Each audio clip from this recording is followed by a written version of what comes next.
This is Heartstock Radio. I'm your host, Carol Murphy, and today our guest is Brianna Kilcullen. In just a moment, she will be with us. She is the founder of Anact. She's going to tell us all about that and what she's doing there. Daniel Hogan is in the studio. I'm your host, Carol Murphy. In just a moment, we'll be back with Brianna. Thanks for listening. This land was made for you and me. As I went walking that ribbon highway, I saw above me that it was... This is Heartstock Radio. I'm your host, Carol Murphy, and Daniel Hogan is in the studio. Today, our guest is Brianna Kilcullen. She is the founder of Anact. Hello, Brianna, and thank you so much for being on Heartstock. Good morning. I'm so happy to be here. Thank you for having me. And you're in Texas, right? We are. We're based out of Austin, Texas. And how are things there in Texas this morning? We were just kind of talking earlier. I'm recording here in our home studio, and we're having a little bit of a rain this morning, little lovely spring rain. Yes. It's good here. I was actually just camping in Big Bend this past weekend. So it's my first time going out to West Texas. And so I still have, the desert energy. So there was definitely no spring happening. Well, a little bit of spring out there, but very dry and a lot of altitude. That sounds nice. So give our listeners a little intro. What is Anact and what it is that you're doing there? Of course. So Anact is short for an act of kindness, an act of goodwill. I wanted to create a company that held myself accountable to taking one act a day to create the vision in the future that I believe in and that we need to do in order to evolve the textile industry past this linear model and very decentralized model that it has become. And I think Anact is really just me alchemizing all my experiences working in the apparel industry, working for various brands, in supply chain and manufacturing and sustainability, and saying, okay, this is what I've learned in my 20s, and now I'm going to alchemize this into this company that I believe holds immense value for people and the planet. And what is your product? Do you have several products, or tell us a little bit about that? Yeah, so we do. So part of Anact was really how do we make better products than what we see on the market? And so we have 3 different things that we essentially provide. We, one, make a sustainable bath towel. I hate the smell of mildewy bath towels, and hemp naturally resists the growth of bacteria. So it made sense to me to have a hemp-based bath towel. I didn't see anyone doing that on the market. And so that is where the original problem I saw that we could create and provide more value. So we have a chemical dye-free hemp and organic cotton-based towel that comes in various sizes. We have 2 different colorways. We do some accessories just so people want to be connected to the brand can wear those products. And then what we also do is we provide community events where we do either jogs or documentary screenings just to get people together and connected around the same values. In addition to not just saying like, hey, buy our product, but also like really bringing people together. And then the last thing we do is we're focused on infrastructure. How do we bring manufacturing back to the U.S., specifically back to Texas, and have farmers growing hemp and creating manufacturing and able to make our product within a 100-mile radius of where we distribute. So those are the 3 things. But right now, if you were to find us or come to Austin, you could purchase our products and join us on the jog. Purchase your products during the summer jog. Is that what you said? Oh, sorry. Yeah. So to be a part of our community right now, you would be able to purchase our product online or wholesale. And then we do have in-person community events based in Austin, Texas as well. Gotcha. Okay. And you mentioned working for several different brands in the past. And did you go to fashion design school? Yeah, that's so funny. I did not. I was actually just chatting with a friend about this earlier this week that I did not expect to be in this industry.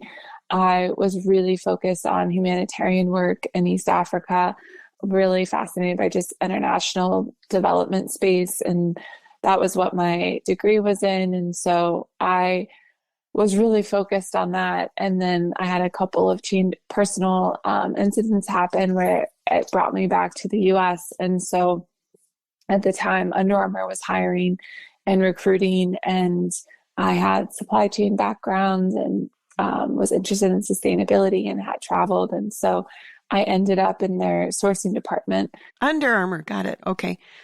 Yeah. Nice. So that's how I got into it. It was not expected. I went to school for international business and human rights and ended up there. And so I think my personality was just very focused on how do I learn this industry I'm in and understand it. And so that was very eye-opening for me. And it's been an industry that I've stayed in since I first started there and when I was 22. And you said East Africa. I would imagine that was a fascinating experience. How long were you there and what did you do when you were there? Yeah, again, funny people are like, how did you get there? I studied abroad in South Africa in college. And then when I was graduating, I was working for the government. And I had a family friend who had just gotten back. And she said, hey, if you really want to get international development experience, I highly recommend that you do a hardship post and go somewhere that most people don't really want to go and kind of prove yourself. And so this opportunity came up. And so I got on a one-way flight and moved to Gulu, which is on the border of northern Uganda, South Sudan.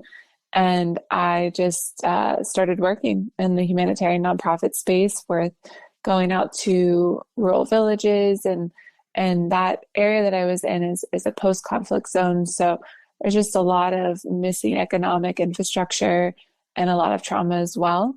And so we focus on how can we do a lot of land conflict resolution as well as getting and providing market opportunities such as pineapple and banana seeds to be able to sell into the market. So what organization were you working for at that time? The organization was called Grassroots Reconciliation Group. Mm-hmm. And there's an awful lot of additional upheaval, it seems, going on currently in that region. Help us understand your experiences and how that may have prepared you for what you've undertaken now here in the U.S. Yeah, I think my big experience being there was just, I think it's beautiful globalization and able to help and work abroad. But I really realized like I didn't live through this war. I didn't go through this conflict.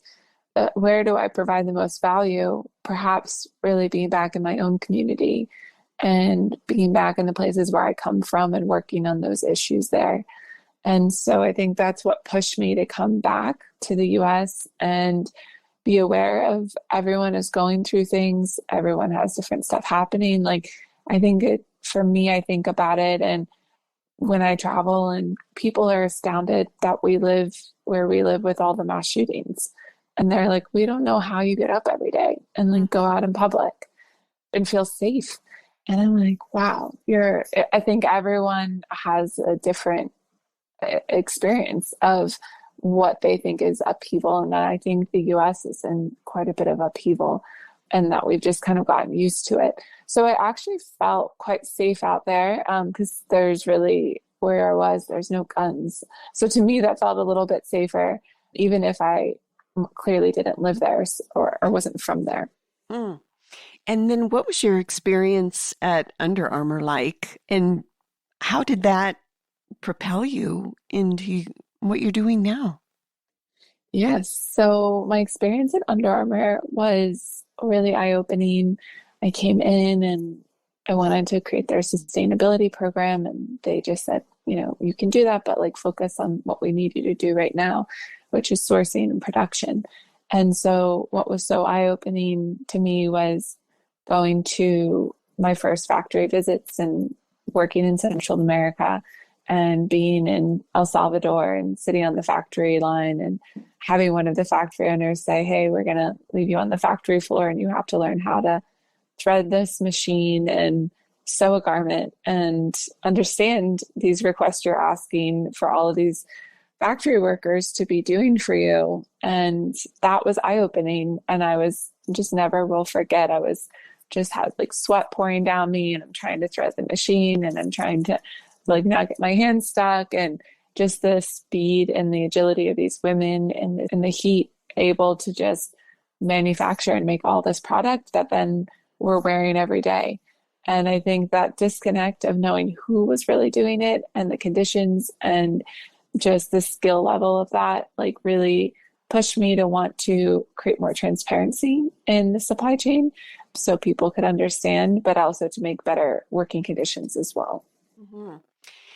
So I'm just kind of curious about sustainability. And, you know, we all want the planet, well, most of us want the planet to be more sustainable. What kind of barriers are there in the real world and in the places where the garments and the materials and the products are actually being made? What are the real world roadblocks that you came up against? Yeah, I think one of the biggest things is we don't have regulation and legislation that really holds brands accountable, I would say, to making our products. Again, I was talking to a friend about this. This is how I've been explaining it.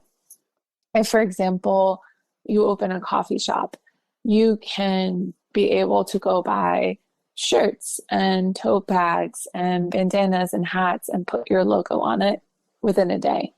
Whereas if someone were to say, like for us, hey, we want to make a custom kombucha, like we would not be able to go make that and label it and distribute it. It would take an entire process, and there's a lot of regulatory requirements through the FDA. And I think that that's what is really missing as it really relates to apparel. Anybody can have access to go out and buy product and distribute it. There's very little checks and balances over where the product came from, the social and environmental impact, and, you know, and disclosure of that or auditing of that. And so I think that that was one of the biggest takeaways I had, is this has become such a massive industry that is deregulated and allows for, it's usually the first industry in a country that's underdeveloped, that's opening up, because it just relies heavily on not having any type of labor compensation that's regulated. And so you can charge a very low amount, which allows for brands to have a high margin and distribute. And so those were some of the bigger takeaways. That was one of the biggest takeaways I had, was that this is just, it's a deregulated industry. And let's talk a little bit about the founding of Anact. Where did you come up with the idea? And just share with us the evolution and where you are today. Yeah. So it's funny. So I worked at Under Armour, and then I went and worked at prAna. And then I was like, okay, I have a multi-billion-dollar company experience under my belt. I now have 100 million plus company experience under my belt. Where do I go next? And it made sense to me to go to a startup. And I interviewed with several startups in the space. And I was like, wow, like you should be doing this amazing work, but I'm really not seeing the things I think need to be done. And that was around the same time as the 2016 election. And so I was telling my best friend, like, I really want to see this industry get regulated and infrastructure to be made locally and have better for you products around that. And so I grew up watching Donald Trump on reality TV on The Apprentice, and then I saw him become president. And so my takeaway was, really nobody's driving the bus. So like everyone should just go out and do what they want to do. And I think that realization and connection, politics aside, and the conversation with my best friend, she's like, yeah, you can do it. You can do it. Jump out, like make it happen. And so that was really where Anact was born. And then from there, it was, okay, let's make a great product. Let's make a great brand. Let's, articulate our vision of what we're doing. and everything unfolded. And I don't know what energy I was on, but I was on one for like 2.5 to 3 years straight, where like all I could do, that's all I could think about and work and make happen. And then we were funded on Kickstarter. That was the first move. And then once we were funded on Kickstarter, I was like, okay, people want this. And we launched during COVID. And I think when you are an entrepreneur and you set out, you have an idea of how things will be. And then there's the reality of what unfolds. And I think being able to pivot has been really critical. But that was where Anact was born. Mm-hmm. So we're going to take our midway point break. We'll be right back with Brianna in just a moment and really delve into the nuts and bolts of Anact and the products. This is Heartstock. Thanks for listening.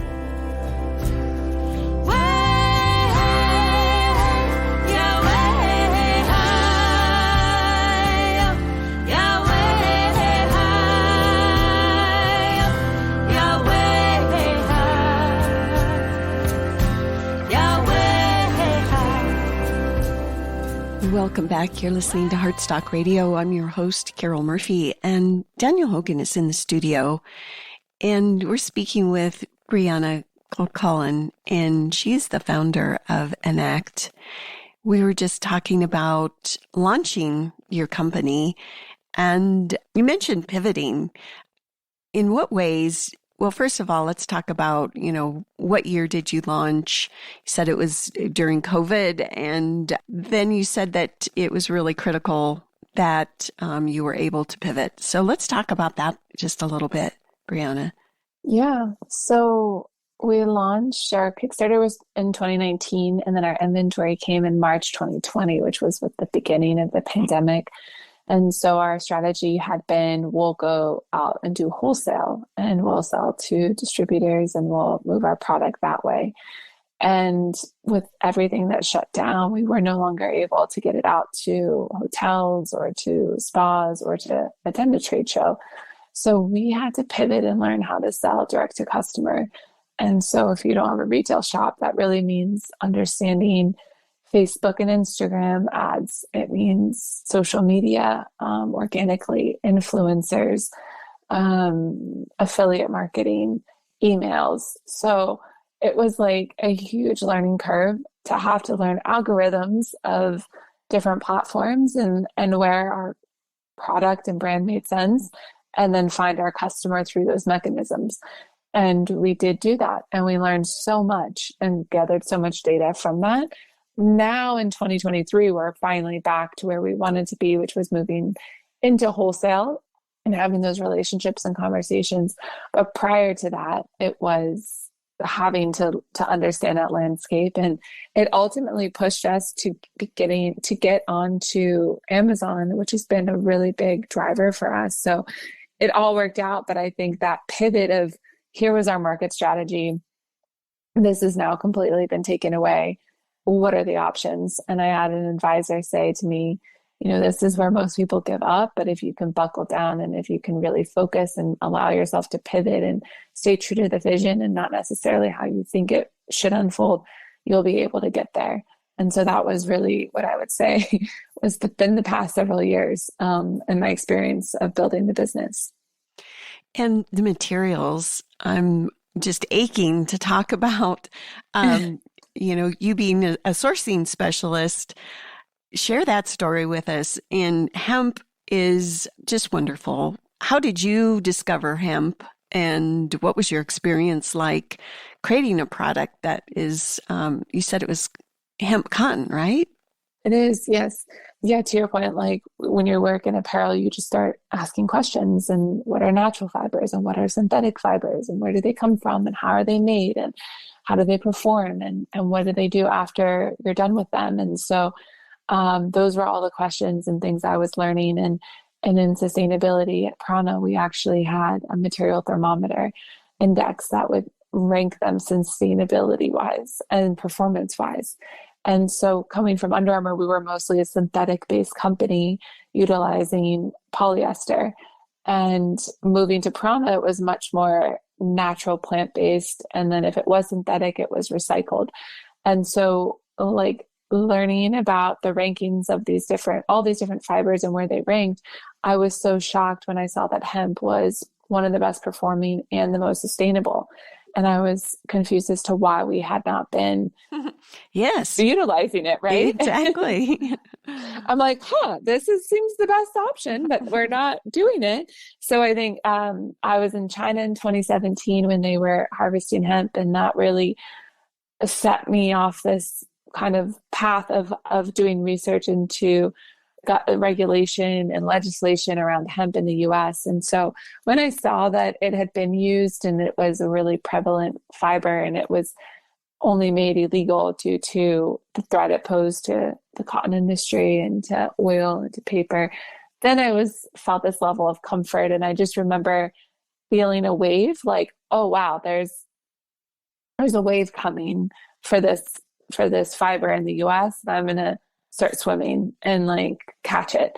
And that was the feeling I felt. And being in California at the time, everyone was so focused on marijuana and as it relates to cannabis. And I was like, I don't know, like I really think hemp for fiber, that's the move. And so that was really what pushed me to go for it. And we wanted to design 100% hemp towel, but the innovation's not quite there because the supply has been so limited. So it's been, had such a bad rap. And something we do is we don't even usually tell people. We say it's just a sustainable bath towel because there is still a negative connotation as it relates to hemp. And we don't want to prevent the lack of education from people being able to experience the benefits of the product. And so until, we still have people say like, well, I get high if I use your towel. Well, this seems silly, huh? Yeah.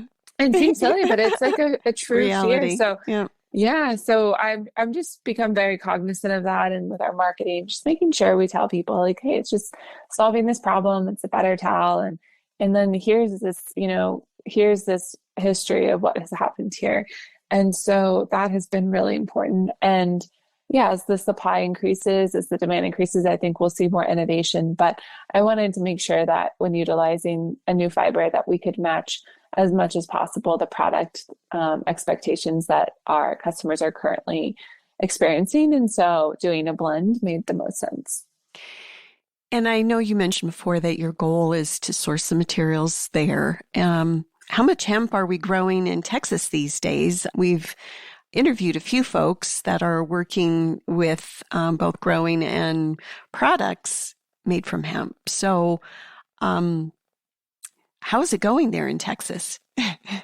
Yeah, it's good. I mean, so I've been in Texas for a year. We expanded the business here. Prior to that, I was in Jacksonville, Florida. So I had a pretty good pulse on farming in Florida and hemp there. And it wasn't really moving the way that I thought it should be. And yeah, a lot of it is because in 2014 in the Farm Act bill, when they were allowing universities and colleges to grow, there was a lot of investment in the companies and the type of seed that certain companies wanted to see to those universities. And so there was no one investing in fiber in Florida.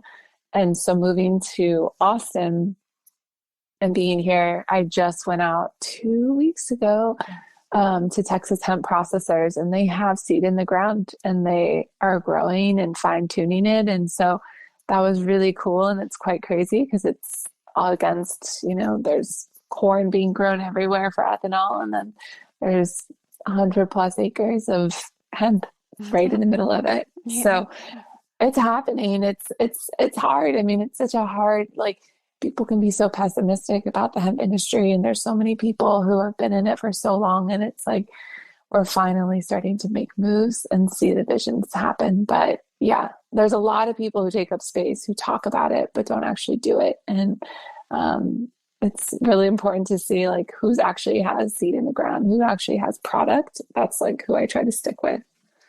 Yes, and all the infrastructure, and